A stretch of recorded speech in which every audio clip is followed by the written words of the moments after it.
o Goiás seguindo no mesmo aproveitamento das últimas 10 rodadas, ele não chegará à Série A do Campeonato Brasileiro, um time que dos últimos 8 jogos venceu apenas um. Né? Pensando em acesso, até mesmo em permanência na Série A, na Série B, esse aproveitamento é horroroso, até para um time que está ali no meio de tabela de tudo, né? Igual, por exemplo, a Ferroviária, por exemplo, venceu um, empatou dois, perdeu dois dos últimos 5 jogos. Então o Goiás ele consegue ter uma campanha tão ruim quanto a vários clubes, né, que estão ali empacados no meio de tabela da Série B. Operário, Avaí, Vila Nova, América, apesar que o América venceu 3 dos últimos 5 jogos. Então é uma campanha que não convence a ninguém.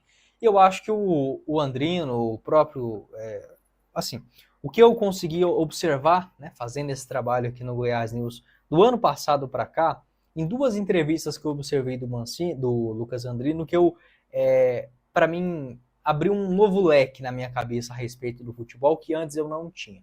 O Andrino, quando ele foi perguntado, ali, mais ou menos na metade da Série B do ano passado, quando o Goiás começa a ter aquela decrescente, que foi antes desse ano, né? Esse ano o Goiás começa a cair muito de rendimento a partir do mês de setembro, outubro, mas o Goiás nunca engatou uma sequência de derrotas, né? No ano passado, não. A partir do final do mês de junho, já era um Goiás capenga na Série B. O Andrino ele respondeu da seguinte forma: quando ele foi contratado, o Goiás, fazendo uma comparação na época com o Vila Nova, se o Andrino trouxesse alguns jogadores mais com essa característica operária para a Série B, ele seria massacrado pela diretoria, pelo torcedor, uma desconfiança chegaria junto ao seu nome. Por isso o Goiás optou naquele momento por muitos jogadores, muito mais pela mídia do que propriamente pelo futebol. Analisando 2024, o Goiás trouxe Regis, que já não funcionava há muito tempo, trouxe outros nomes também já no transcorrer da Série B, né? Como, por exemplo, o John Vasquez, colombiano, contratar gringo apenas por ser gringo não dá certo, o próprio Thiago Galhardo sendo aí a referência disso. E nesse ano dá para dizer que o Goiás errou um pouco nisso também. Trouxe alguns jogadores muito mais pelo nome do que propriamente porque vinha jogando. Acho que o clássico cenário disso é o Benítez. E aí eu coloco um pouco da culpa minha, a culpa de nós torcedores também, porque é o seguinte: se o Goiás, ao invés de um Benítez da vida, trouxesse o Brian, o torcedor reclamaria. Não o Brian exatamente agora, mas um jogador, você entendeu, né? Um jogador ali como um aposta, um atleta que não está consolidado na Série B. E a Série B ela é um campeonato traiçoeiro demais, onde jogadores desconhecidos, igual, por exemplo, um Brian da vida, quem mais que vem jogando bola pelo Goiás nessa Série B, não tem, assim, um currículo absurdo. O Juninho, por exemplo. O Juninho não é um atleta famoso em todo o Brasil, não é isso. É um cara para quem mais é viciado mesmo no futebol para conhecer o Juninho, né? Do América Mineiro. Esse é o tipo de jogador que funciona na Série B. E não um medalhão, por exemplo, igual o Wellington Rato, já com a barriga cheia. Agora vai explicar isso para nós, torcedores, no começo da Série B.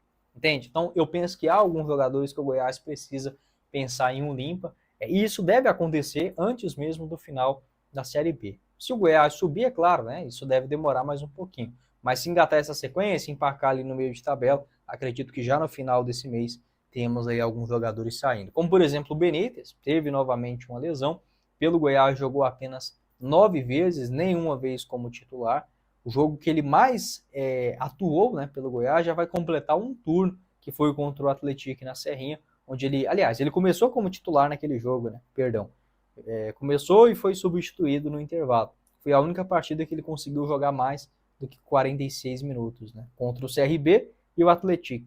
Depois disso, o jogo que ele jogou mais foi contra o Vila Nova também, que ele participa do segundo tempo. É um jogador que não deu certo. Eu não julgo tanto o Goiás porque foi um contrato pelo menos por produtividade, menos mal, mas não agrega nada. O próprio Wellington Rato, para mim, depois que ele chega no Goiás, tem uma queda muito grande. Não acho que é o único culpado, nada disso. 15 jogos, 1 gol apenas e 2 assistências. Acho que até fez bons jogos, o Avaí lá na ressacada, contra o Botafogo de Ribeirão Preto aqui também, só que é aquele jogador que se esconde, né? O jogo, por exemplo, no de ontem, contra o CRB, era para o cara chamar a responsabilidade, pedir uma bola no pé, tentar um chute de fora, um drible aqui, distribuir o jogo e nada. O Wellington Rato acanhado, né, dentro de campo. Então, para mim, o Goiás ele precisa pensar em algumas mudanças. O Messias também na defesa, um zagueiro que não tem essa característica de um xerifão, se esconde também nos momentos difíceis.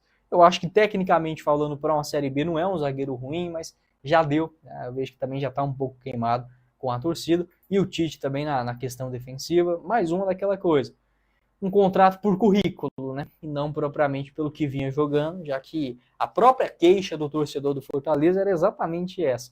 O torcedor do Goiás tem agora baixo ritmo, talento, não está jogando bem, parece um pouco desmotivado, e os dois têm contrato para o ano que vem, tá? Tanto o Messias como também o Tite. Mais um também que eu não permaneceria para o ano que vem, o lateral direito Fábio, né? Chegou aí para suprir o William Lepp, que pelo menos não precisou passar por cirurgia, mas não vem convencendo também não. Tanto é que até agora ele já ficou no banco de reservas 5 vezes, o Mancini inverteu o Diego Caetano, traz o Lepp para a esquerda, volta para a direita e não colocou o Fábio. Acho que isso explica também, né, a baixa produtividade nos treinamentos, algo semelhante ao que aconteceu